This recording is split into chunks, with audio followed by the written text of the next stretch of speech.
Welcome everyone to my 5-day mini art journal challenge. We will be making a mini art journal like what you see here, one a day for the week. And we will be exploring painting techniques. Today's technique that we're going to be doing will be dry brush technique. So I'm going to do that, and then we will be making that page into a journal. Yes, one page. So no glue, and we're making mini journals. So let's. Okay, we are ready to go. We have our candles going for the vibe, the good vibes, and we have our paint. So a dry brush technique is when you apply the paint with a brush on your paper where the brush is not soaking wet. It's a dry brush. Many times I still dip my paintbrush into the water, dab it off on a paper towel just to have it damp. And I go straight into the paint. So what I'm doing, I'm not washing out my brush. I'm just going in. I am not overthinking. Now look at my colors here. I am keeping my colors on one side of the color wheel.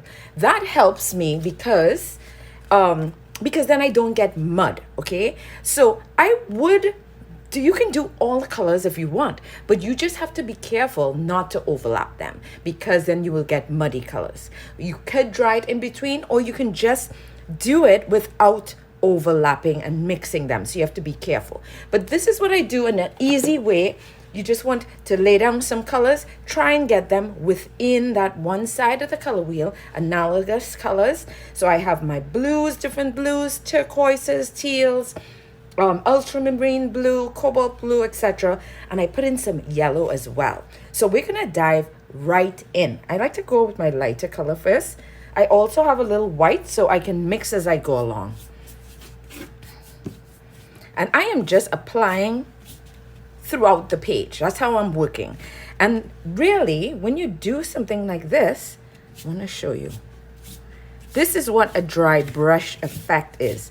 The brush is running out of paint and you are seeing the brush strokes, which are so beautiful. Look at that. So that is a dry brush effect. So just keep going, whichever colors you want. I'm going to add a little white here and add. Of course, the paint is wet, so they mix in between. But because these colors go together and they are in the same family of color on one side of the color wheel, we are not getting any muddiness there, okay? Put a little of this purple. Sometimes if you feel you got too much paint, just, dab it off a bit, because we want to get that brush stroke effect. Now, this is something I never do, but because I want that brush stroke effect, I would use like an old brush. So this is an old chip brush. I usually use it for my glue, etc. But I'm using it because it's kind of dry and it gives a really beautiful feel. Because the bristles are so dry, that's what I want. So I wouldn't be painting with it on my canvases or etc. unless I want this kind of effect. And as you can see, because these are books, sometimes I like the white coming through. So I can write in between, or things were not going to be as dark. It's fine to get some areas dark, but what happens is then when we embellish and do stuff, we might have to use like a white paint pen, etc. But so that is all fine. Look at that. That's your dry brush technique. And it's fully abstract. You might be saying, what? This is it? Yes. And when we turn this into our journal, you'll see how beautiful, because then you will see how they look on each page. Okay, so that's your dry brush technique. Let me show you another example of one that I did. Look at this dry brush technique here. Now we go into like rusty colors, rusty yellows, browns, etc. Okay, let me show you some other dry brush techniques that I did. This is using a different palette, my warm colors, yellows, oranges, reds, etc. And dry brush effect. I'm going in all one direction. side to side, whereas this, I'm going all around. So you can see the varied things that you can do. It's up to you how you would learn. I'll do this one. It's all dry, let it dry. And the thing about the dry brush effect, that they dry pretty quickly, pretty quickly, okay? Good. So now what we do, we are going to fold this to become our, let's move our candle aside, to become our journal. So listen and look carefully. It's an easy process, but you will have to practice it a few times to really understand it fully, okay? All right, here we go. Okay, so this is our colored side, the side that we painted. We're gonna flip it over to the white side of the page. All right, now we're going to fold it in half toward us. Scraping technique, but I also use it to fold my paper. You can use a bone folder. It's a similar, same kind of thing I use it for. Okay, good. So then I'm gonna turn it this way and I'm gonna bring it down in half again. So this is a vertical way. First it was the horizontal way, now the vertical.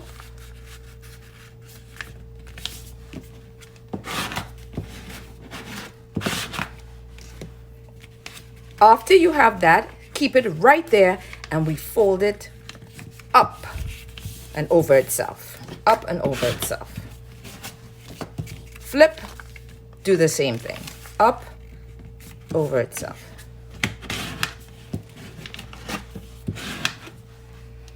At this point, when you open it and we look at the colored part, it should look like a W, okay? W, or like kind of a tent right there. Pinch it here. Now if you look closely, you would see there's a crease where I creased it before. That is where we will be cutting. But you have to be very careful. We're not cutting all the way through. So I see my crease. If you don't see it, you could actually draw it with a pencil to make sure you see it. But I'm cutting it there. As you notice, I didn't cut all the way, just there alone. Okay, put it back with our W shape. I turn it and look at what I'm doing carefully. And I pinch where I cut and it just naturally goes in to that shape. Naturally goes into the pages. Just gonna crease this again. And you get better with practice.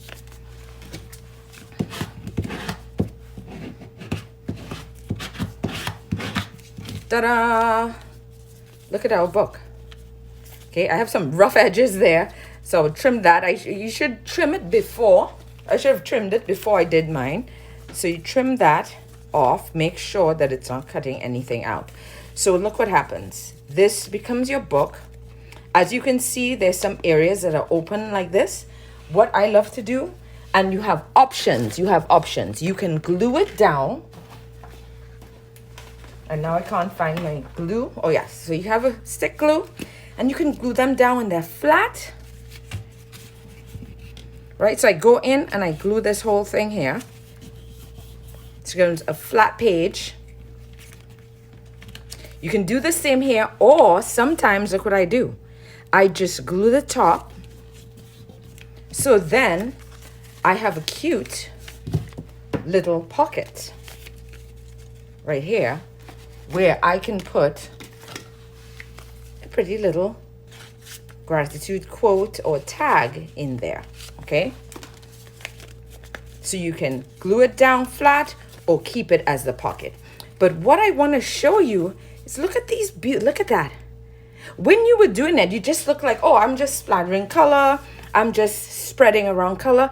Look at this beautiful dry brush effect on each page.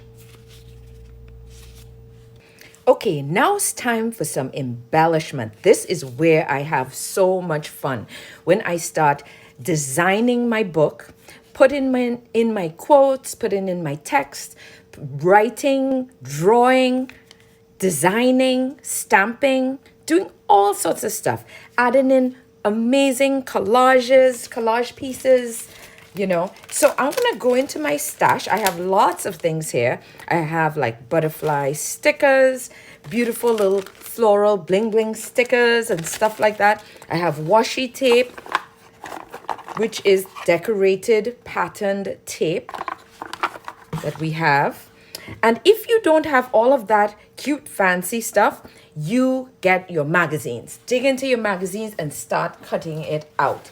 Look at my stash here. I have a big container, a box just full of cuttings. And this one is mainly of florals, from floral magazines, from old cards, you know, garden magazines, all sorts of stuff. And so I can cut out there and make all sorts of different effects.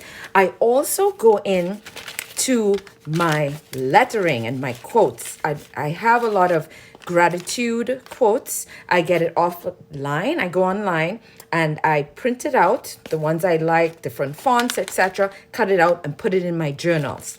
I have these here, which are lovely. This was an old calendar I had a few years now, and I have tons of these in different colors. So they all look amazing when I'm using them.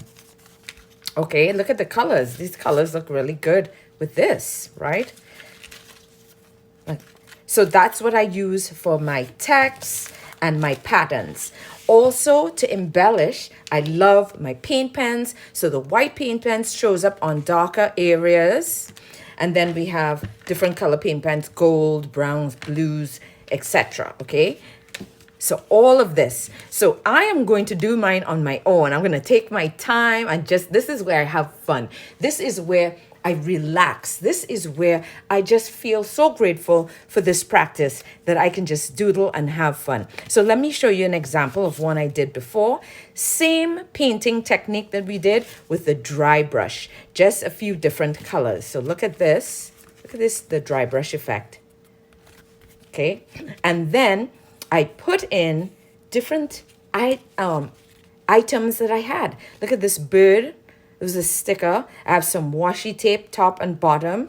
I have like a bay window that gives a beautiful depth, right? Then you see the painted background in the back, right? Always start with a background and then you add your layers on top. When I open it out, ta-da!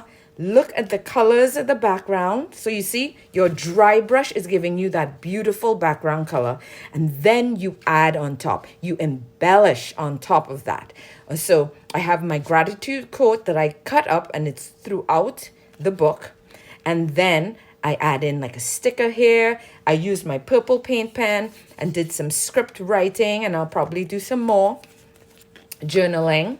I used my white paint pen to journal over here. This flower here was from my flower box of magazine pictures that I cut out. Butterfly sticker, and this is my quote: gratitude turns what we have into, next page, enough. And I have a thick washi tape here. I have some beautiful stickers with a little bling bling in it. Right? And this is my back. So this is my beautiful book. And I probably will just keep adding to it. You know, I just take it and just whatever I feel like, I'm like, oh, I'm going to work a little more in this book or that book. So I'm definitely going to work on this one tonight and have a lot of fun embellishing, sticking collage, putting paper, doing all sorts of things. And then I'll show you another time. Okay, so I hope you enjoyed that. I would love to see this. This is day 1 of our mini gratitude art journals. Of course, when you put your text, you can use positive affirmations. You can put you can have one word or you can stamp a word. You don't even have to have words in there. So this is your mini art journal. You do it as you wish, okay? And with the colors that you want. Please post these, tag me so I can share it on Instagram. If you want to join us over on my Facebook page, I have a Facebook group, which is Mixed Media Gratitude Art Journals with me. And so people join in and they post their pictures and we talk about it. It's about 360 of us and we love art journals and we have a great time. So come over and show us what you've done. And I will see you tomorrow for another mini gratitude art journal book, and we will be using another painting technique. Okay, so see you tomorrow. Bye.